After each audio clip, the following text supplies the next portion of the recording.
In about 4.5 billion years, the Milky Way and Andromeda galaxies will collide to form a new galaxy called Milkomeda.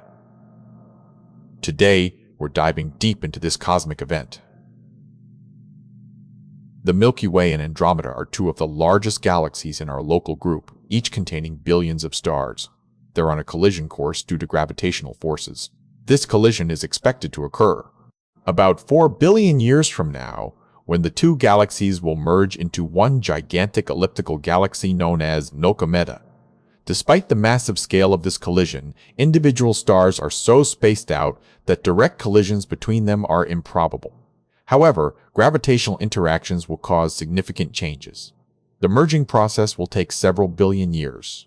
During this time, the galaxy's shapes and star distributions will dramatically change due to gravitational forces and tidal interactions. The resulting Milkomeda galaxy is expected to be an elliptical galaxy, a shape that's typical of galaxies formed by such mergers. This transformation will reshape our cosmic neighborhood. Although the collision is inevitable based on current understanding, new research suggests this merger might be less likely than previously thought due to factors like dark matter and other nearby galaxies. So there you have it. The birth of Milkomeda is a fascinating glimpse into our galaxy's future. What aspect of this cosmic event fascinates you most? Let us know in the comments.